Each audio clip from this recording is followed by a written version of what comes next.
I just picked up this plant and unfortunately it had a lot of broken stems on it, but it's a great opportunity to propagate this plant to get even more plants. So we're just gonna go ahead and cut this off here where the stem is bent, just like that. And we're gonna go around and do this and just kind of groom the plant a little bit. Some of these are just old. We don't need them. The plant doesn't need them. It'll make the plant happier not to have them. And it'll be a bushier plant in the end. Plus, we'll get free plants. Doesn't the plant look better already? I like to propagate using clear plastic containers. They're not very expensive. You can get them in multiple sizes, but since we're working with kind of a smaller plant, we're gonna start out in the smallest available option. The plant is called Mystic Spires. It's a pollinator favorite and a drought tolerant option for Central Texas, so I do wanna have quite a bit of it.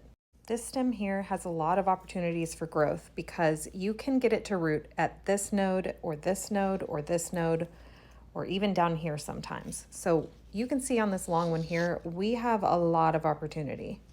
The first thing we need to do is identify where we should make our cuts. And I went ahead and pulled these lower leaves off, and I'm gonna make a cut right here above this set of leaves, just like this. Just gonna cut it off like that.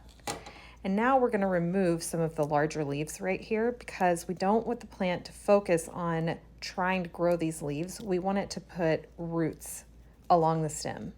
So we're gonna take those off. So now it's only trying to photosynthesize these few leaves here, but it still needs to have some leaves in order to produce roots. And since this is an older cut here, we're gonna go ahead and cut this part off so that way it can uptake water through the stem, like this. Easier to see here along the stem. So since we have a lot of space between this node here and this one here, we're gonna still cut it off right here because it's got a few little leaves on there. And then this will be our whole little piece to propagate. Set that aside, and then we're left with this one here. We're gonna actually cut this one probably right here as well. So that's another little node opportunity for growth. Set it aside, and then this one, it's starting to put on a flower. You don't want that, so we're gonna go ahead and take off all the larger leaves along the stem and get rid of this little flowering part. May not look like much, but it will turn into another plant. This one had a pretty severe break up here at the top, so we are gonna go ahead and cut here, just like that, and we're just gonna strip these lower leaves off, and we'll use this as our cutting. It's possible because not all of these will survive, and that's okay, that's normal. Don't expect every single one of them to make it, but you do wanna have as many opportunities as you can for propagating a new plant. Next, we'll need our seed start mix. I like to use a seed start mix that has a good water holding capacity in it. You should be able to kind of squeeze it, and then there's some water that kind of comes out as you squeeze. That means it's adequately moisturized soil.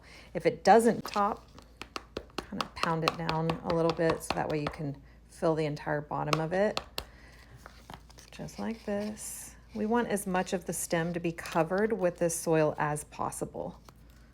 And we're going to poke these in along the edge of the pot, and remember, we do this because we want to make sure we can see those roots come in. Then we'll know when we need to up pot the plant, and it makes it easier because, oops, that one is broken. We probably won't do that one, but it makes it easier to see later, so that way you don't accidentally disturb the roots that are coming in because they can be pretty delicate. So that's why I really like to use a clear plastic container or pot. And as always, don't forget to add your label and the date. Stick it in a sunny windowsill or under a plant light and wait. Grow up, little babies. Happy gardening.